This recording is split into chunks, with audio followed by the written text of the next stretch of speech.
Kecikini lewat tol Bocimi, datang-datang membawa misi ke MDDI.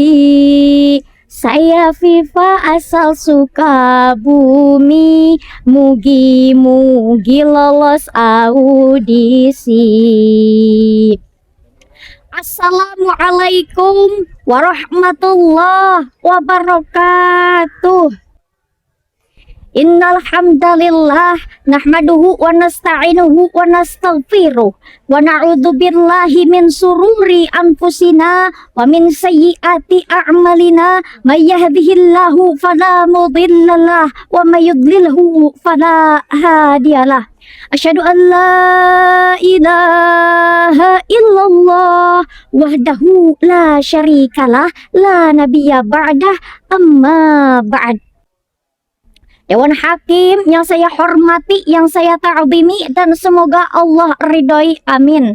Para sahabat da'i dari Sabang sampai Merauke, yang saya banggakan, yang saya cintai, dan semoga salah satunya ada calon saya nanti.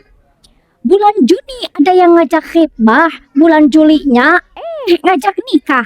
Perkenalkan, saya Nur Afifah yang insya Allah masih jomblo fisabilillah. Pada kesempatan ini, izinkan saya menyampaikan tausiah yang berjudul Pemuda Hebat Agen Perubahan Umat.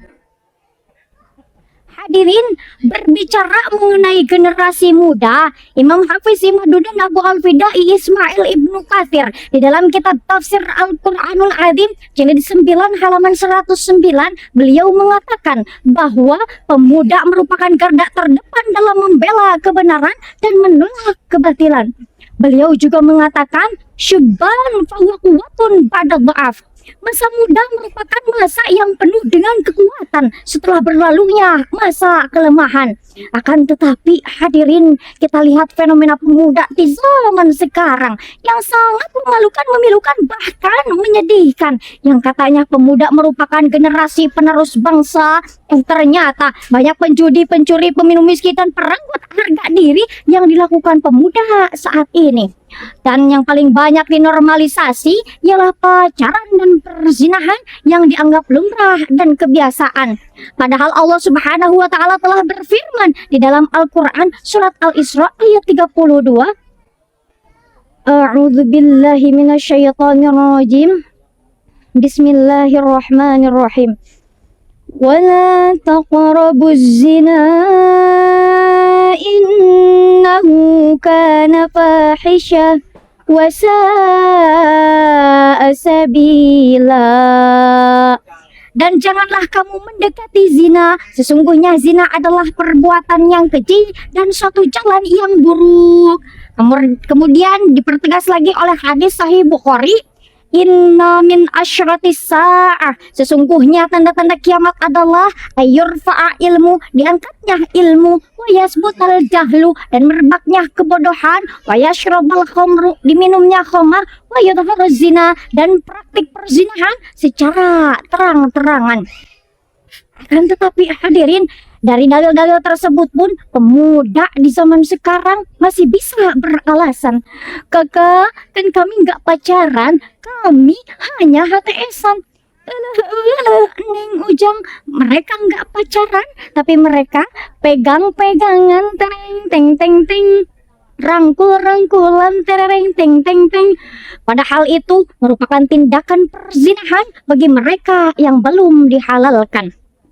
Dari mana datangnya cinta, dari mata turun ke hati. Dari mana datangnya zina, dari nafsu yang dituruti. Hadirin, jika kondisi pemuda di zaman sekarang seperti ini, bagaimana nasib bangsa ke depannya? Menyongsong Indonesia emas katanya, yang ada Indonesia semakin cemas. Padahal syubbanul yaum rijalul ghad. The young today is the leader tomorrow. Pemuda hari ini adalah pemimpin yang akan datang. Tapi pemuda hari ini malah sibuk mikirin pacaran. Sehingga Kang Teh dari sini timbul pertanyaan, bagaimana caranya agar menjadikan pemuda hebat, agen perubahan umat, yakni dengan menjadikan pemuda kita dibekali dengan ilmu dan iman yang kuat. Sebagaimana Allah Subhanahu wa taala berfirman di dalam Al-Qur'an surat Al-Mujadalah ayat 11, Yarfa'illahu alladhina amanu minkum walladhina utul ilma darajat. Shadaqallahul azim. Allah akan mengangkat derajat orang-orang yang beriman di antara kamu dan orang-orang yang diberi ilmu beberapa derajat. Sehingga tak heran ketika Imam Syafi'i menyatakan hayatul fata wallahi bil ilmi wa tuqa dalam yakuna la'tibara lidatihi. Kehidupan generasi muda dilihat dari ilmu dan takwanya. Apabila tidak ada pada keduanya, maka tidak ada pula harga pada dirinya. Untuk itu kesimpulannya hadirin, kita sebagai pemuda generasi penerus bangsa, kita harus bermoral dan mengerti agama. Ingat, bukan hanya menjadi pemuda yang tahu gaya, tahu cinta, tapi tak paham akan pentingnya ilmu agama. Selamat dan sukses, selamat harlah ke-3 tahun Darul Faqih Internasional. Semoga menjadi lembaga yang semakin berkarya, berdaya, dan berjaya. Wabillahi taufiq wal hidayah. Wassalamualaikum warahmatullahi wabarakatuh.